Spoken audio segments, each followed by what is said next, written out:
Welcome to the Inside Out Money Podcast. Can't even recognize this place.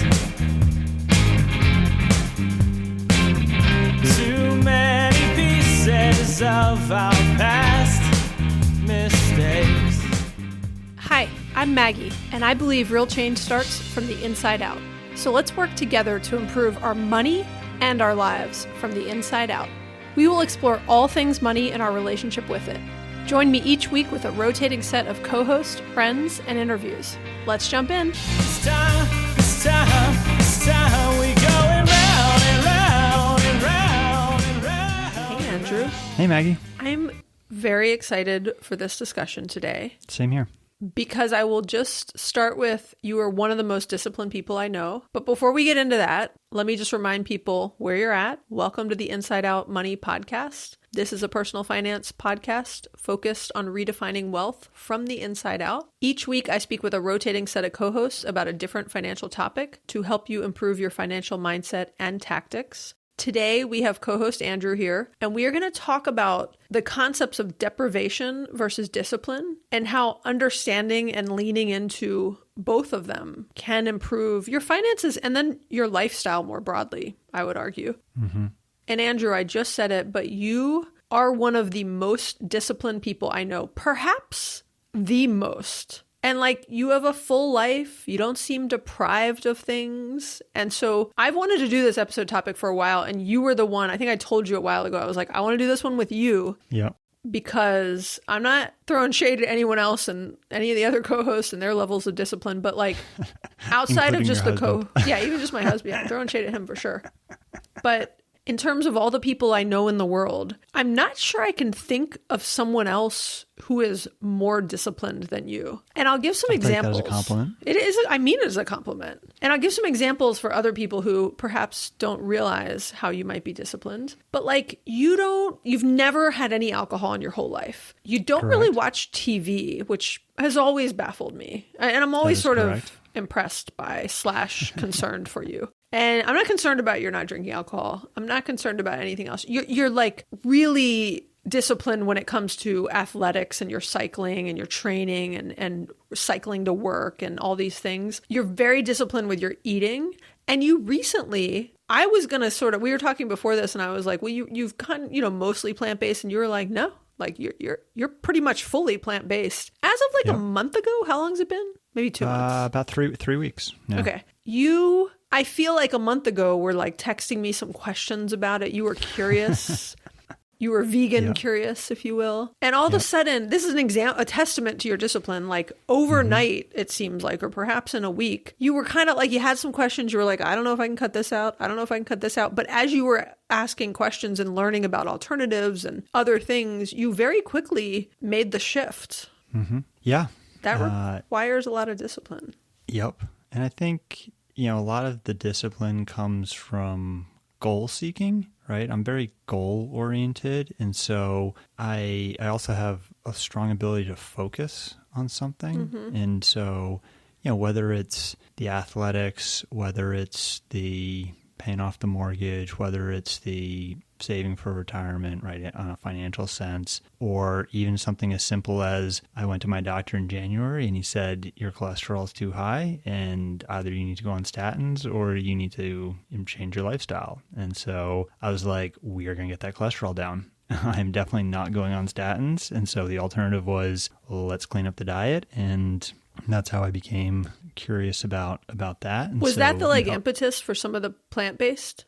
100%. Oh, I didn't realize. It's funny. You just kind of went into agistical questions and I didn't even ask. I didn't even say that. Yeah. So in January, I had my annual checkup. And before I started cycling, I was cycling again. I had high cholesterol. And once I started cycling, it had come down. And so I thought I was in the clear. And then nothing changed with my diet or working out. I mean, I'm training 20 hours a week. I'm like the epitome of health, but the cholesterol went back up over 230. And so either it's genetics or it's the diet. And I was like, Yeah. I'm going to prove out to make sure it's not the diet. If it is the genetics, then, maybe I will have to go on statins. But I think I can change it by just changing the diet. Yeah, correct me if I'm wrong. Even if it is genetic based, you can still control it with your diet. Correct. So you might Right. be predispositioned to a higher cholesterol, Yes. and I'm not, but we can have the same benefits from a more plant-based and, cutting out a lot of things that cause high cholesterol. Yeah, so that's 100% the reason why I made the change fairly quickly. I mean, it was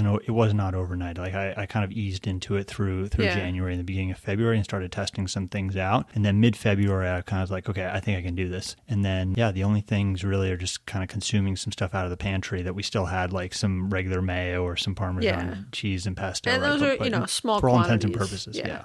But so that's a good example of me having the discipline and the focus of, hey, I want to make a change in my life. Okay, we're going to get into this topic in more detail, but I selfishly got to ask you some curiosity questions first. Yeah. You've never had a sip of alcohol in your entire life. I've never had a sip. Sorry, I have had a sip of alcohol. I've never consumed a full glass of alcohol. I've sipped, You've never been drunk. I'll put it that way. I've absolutely Right. never been drunk, and I've never consumed a full glass of alcohol. I've sipped I've had some, sipped beer, sipped wine, and sipped hard alcohol, but I literally cannot stand the taste because I was never exposed to it. Yeah. So what's the motivating factor? Like, is it discipline that drives that? Or is it just, you just don't even... It's something that it was never part of my life. And so it's one of those things where it's easy for me. I don't know what I'm missing. Yeah. Right. So the backstory of it is it started out in high school. I was part of a leadership group in my junior and senior year. And one of those requirements was you agreed to abstain from alcohol. And so I joined that group. And, if you make it through your senior year in high school without being, it's without drinking, quite impressive. that's you kind of halfway there, I feel like. And then I went off to college. I was really focused on running track and cross country and just focused on my performance. And I made it through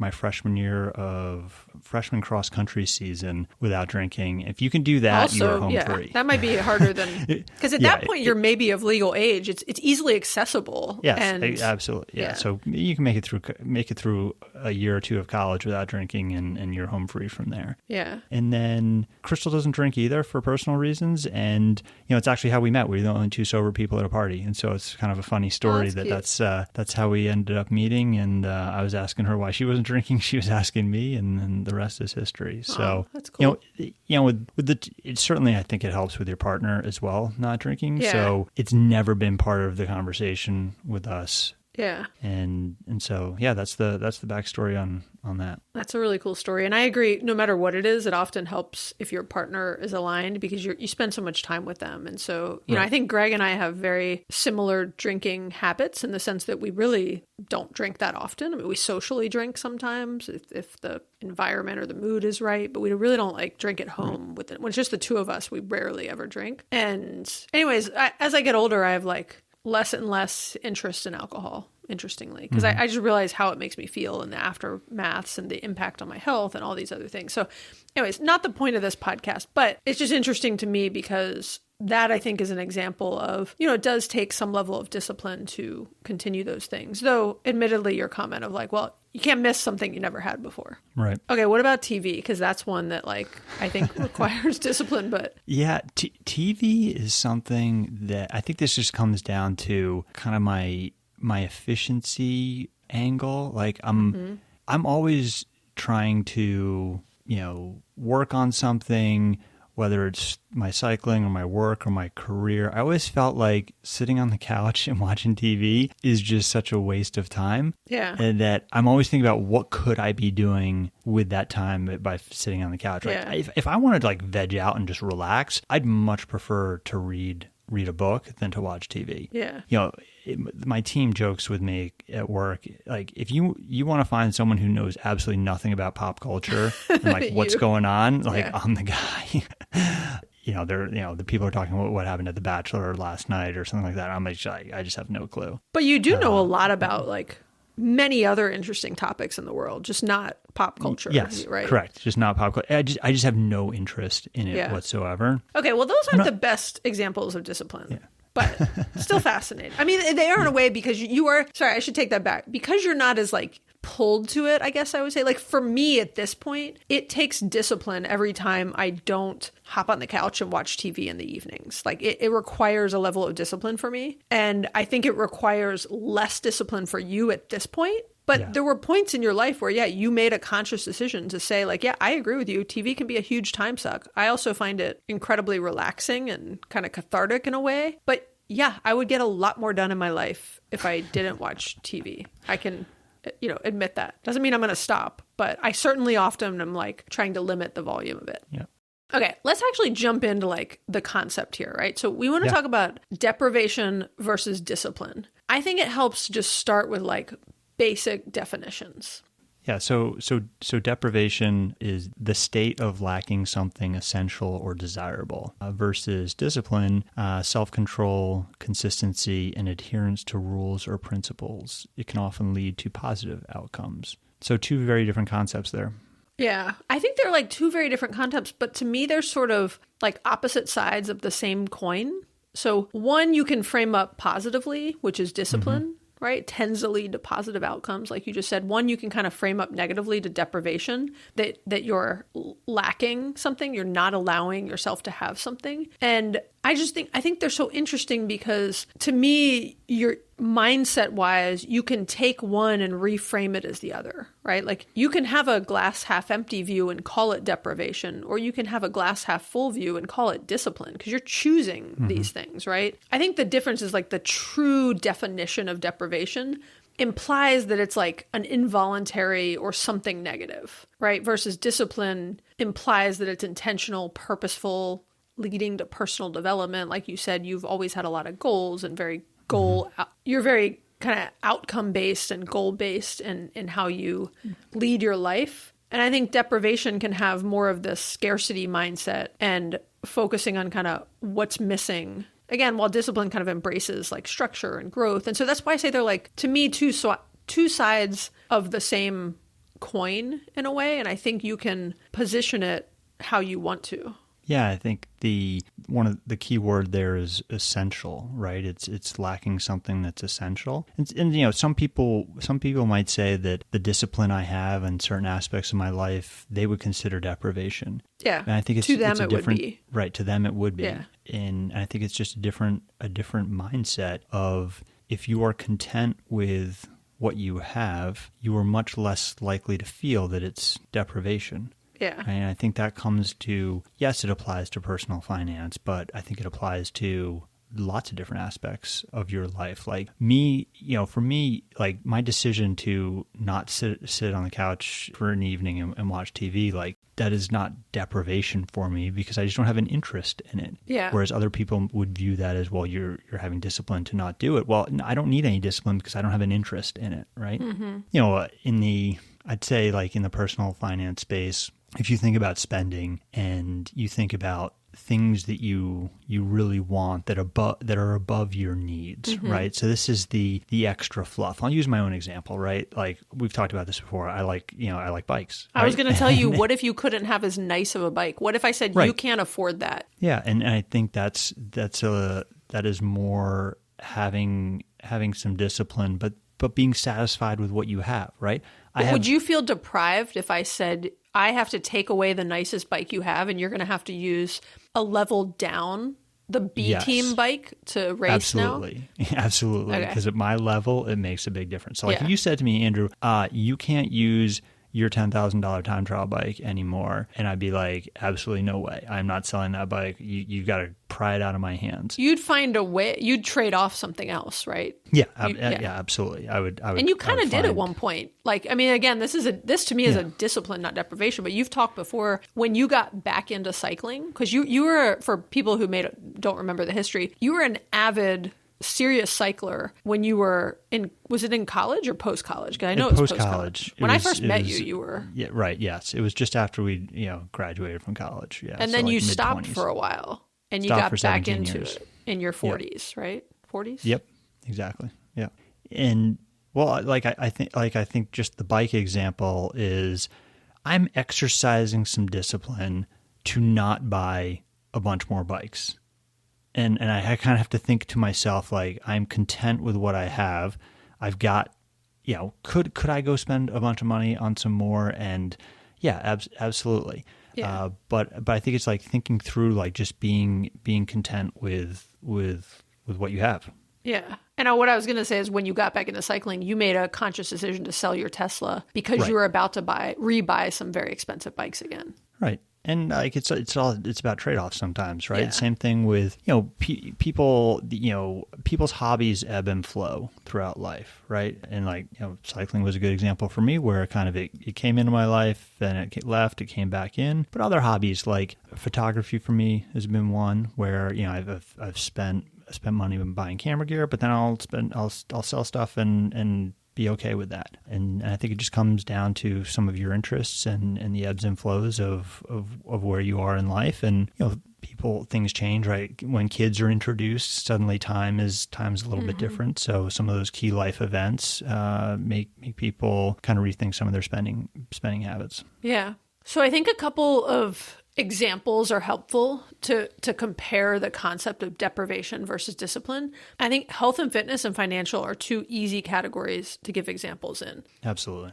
So a health and fitness example is deprivation might be that you're on some very extreme diet where you're like heavily limiting your calories, and you've gone to zero sugar or whatever it might be, or some kind of really extreme exercise program. Which many would argue you're actually in, Andrew. But anyways, versus discipline is like balanced nutrition, consistent workouts. Like, right, that takes discipline.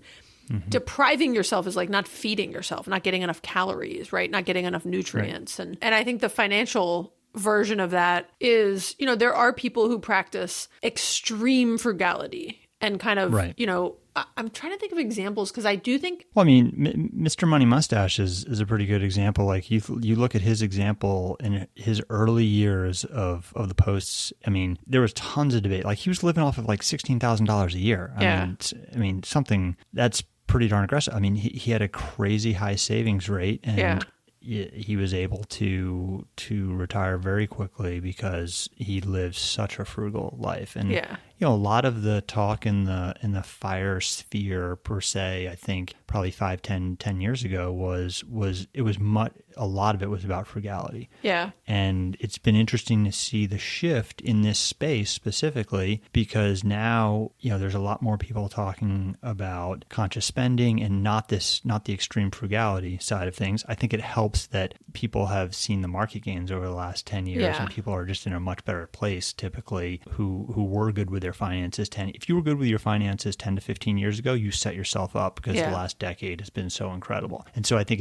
it's a natural progression within the space to see people talking more about spending versus extreme savings. But definitely Mr. Money Mustache was. I think more people are talking about like enjoying the journey and not being so obsessed with the destination, which I would agree with, right? Like we've talked about that in the whole Die with Zero episode with Liz, and it has shifted towards that. And I think the difference is there are people who think extreme frugality is fun. And I would probably put Mr. Money Mustache in that category at that time in his life. Yeah. Right. I don't know. I mean, he's probably talked about it, but I don't know if he looks back upon it now, if he has any regrets. But I think there are other people and probably more people who look at the way he was living and think that looked like massive deprivation, So I think so much of it is your personal comfort level and baseline and your trade-offs of like what you care about and whether you position it as deprivation or discipline. But I think there's a lot of value in reframing some of these things as discipline, because as soon as you frame something up as deprivation, you've put a negative spin on it and you've likely mislabeled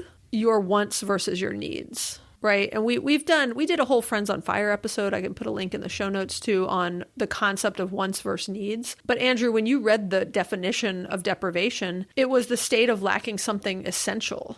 Right. And it definitely goes back towards the needs. Yeah. Right? And it implies that deprivation in the definition implies that something is needed. But most of what people talk about when they throw some shade at the FIRE movement or whatever about people depriving themselves, they're not depriving themselves of basic needs like a shelter, food, transportation, etc. They're just minimizing what type of shelter, food, transportation, et cetera, that they need. They're not, we're not talking about like a bigger house or a bigger car or more material stuff or how much you eat out, right? Those aren't needs. Those are wants. And I think it takes a lot of discipline. Well, it takes like being honest with yourself to recognize that first and to recognize those are wants. And I'm not saying you shouldn't have all those wants if you can afford it and if it fits in line with your goals and where you want to take your life. But it does take discipline to recognize that and to delay the gratification of some of those wants and really like think about what your true needs are versus your wants. And I think that to me is where it gets really fascinating and kind of comparing the concept of deprivation versus the concept of discipline.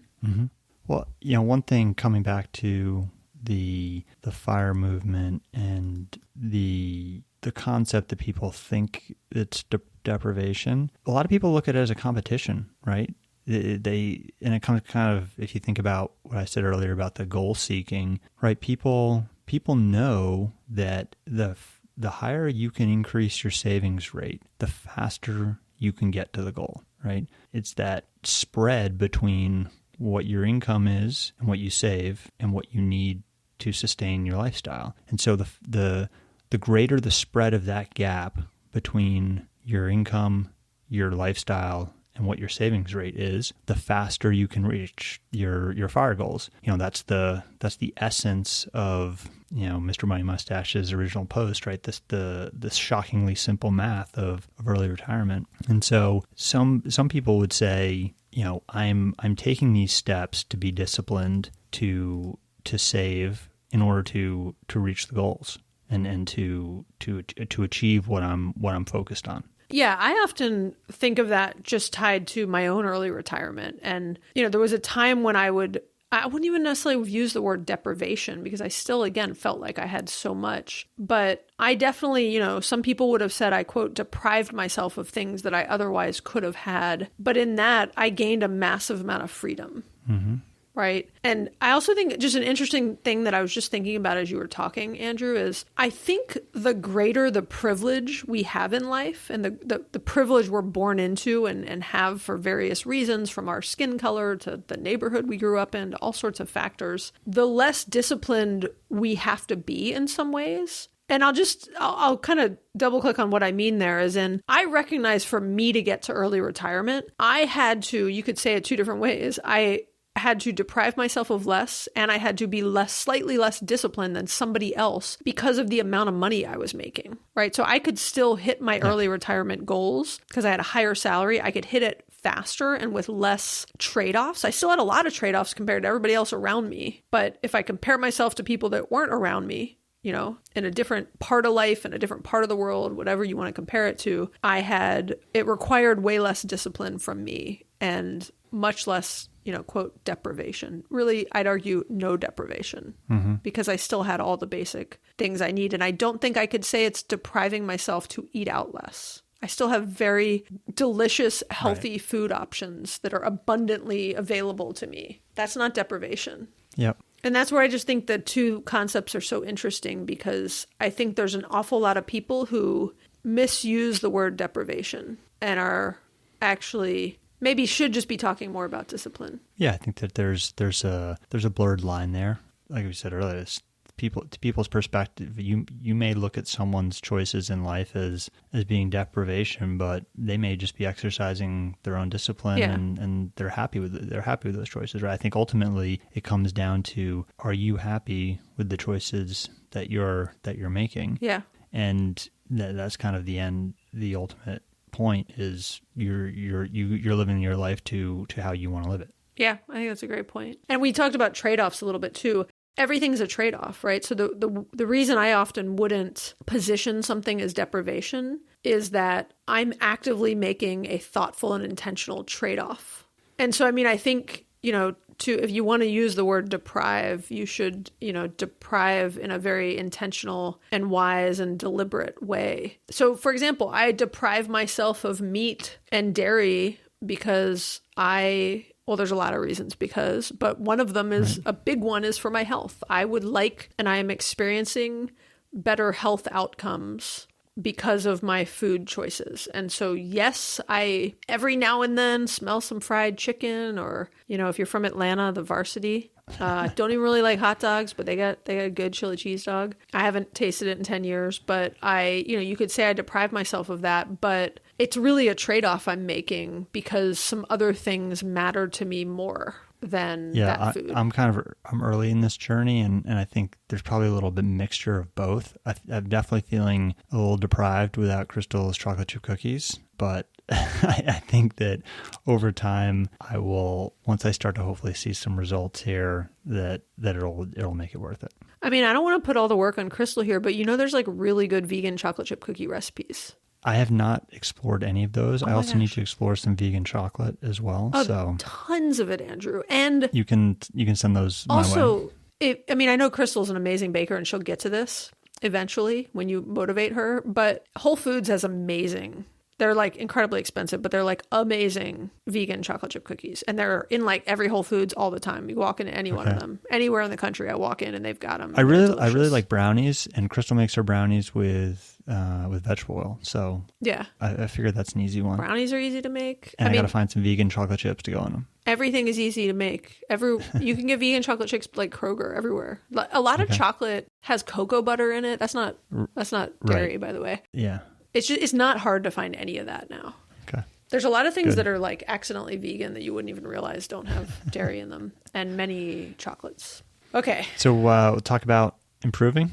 Yeah. So let's in the spirit of discipline, Andrew, we always talk about trying to keep our episodes shorter, but it rarely happens. Let's actually do it today. And let's wrap this discussion up with just a little bit of some starting points and ideas of how you could improve your discipline. Yeah.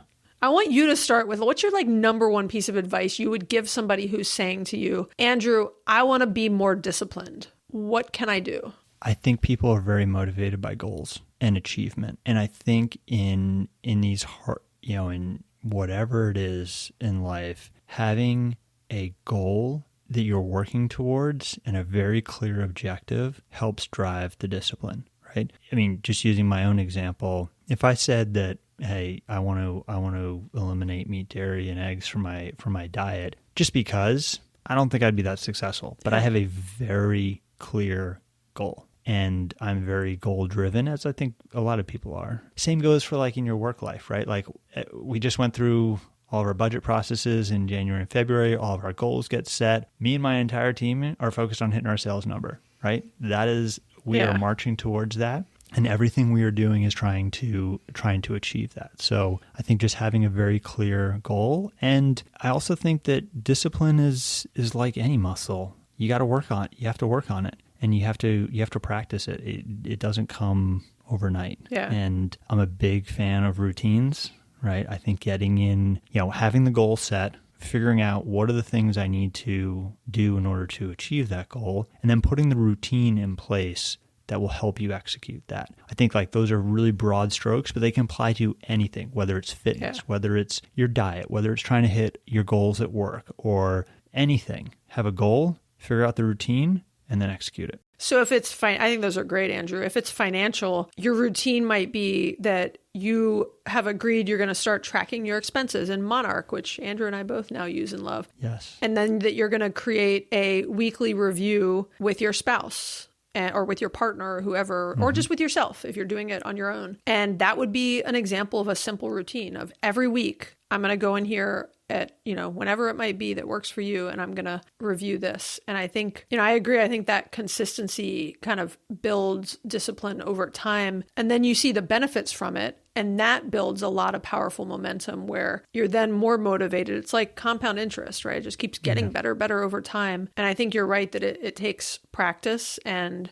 I think people are often daunted by particular goals. Well, exactly what I was just going to say was if you think about paying off your mortgage, right? You've got a $500,000 mortgage, and you've got a $450,000 balance on it. Staring at that can just seem monumental. Yeah, putting right? $50 towards it might feel like nothing. Right. But it's not nothing. So breaking those types of really big goals into milestones is is super important. So you're going to say, okay, my goal is in the next 10 years, I want to pay off the mortgage, the 450 balance, which means I've got to be paying, you pull up your mortgage calculator, you figure out, okay, how much more per month do I need to pay in order to knock $20,000 off the balance, right? And then if I do that for the second year, what does that do? If I do that for the third year, and then you map out, okay, now you've got 10 milestones in order to hit that goal. What do you need to be doing every single year to accomplish that? If it's like, I always, fitness is a classic one, right? If you were doing nothing, right? If you were having no fitness, your goal may be I want to work out 5 days a week. Yeah. You're not going to go from maybe 0 to 5 right away, but you're going to say, okay, in month 1, I'm going to work out at least once a week. And in month 2, I'm going to work out at least twice a week. And then month 3, you're going to do 3 times a week. And so over 5 months, you're going to build yourself up and be able to do it. And you're not going to go run a 5K the first day. You're going to say, I'm going to walk a mile. I haven't been moving at all. I'm going to go walk a mile tomorrow. I highly suggest you don't do that because you will hurt yourself. You'll injure yourself, yeah. And maybe fitness is one where you will injure yourself. There's perhaps some other things where you could take a more extreme approach. Yeah. But you want to just be safe and careful with it. Mm-hmm. Okay, I think those are some great starting points to get people to just, when they're thinking, again, one of the things we talk about, especially on the concept of this whole podcast, Inside Out Money, is it's really easy to tell people what to do. And they agree. They say, yeah, I know, I want to improve my finances. I want to improve my health, whatever it is. Like the actual execution of it is the hard part.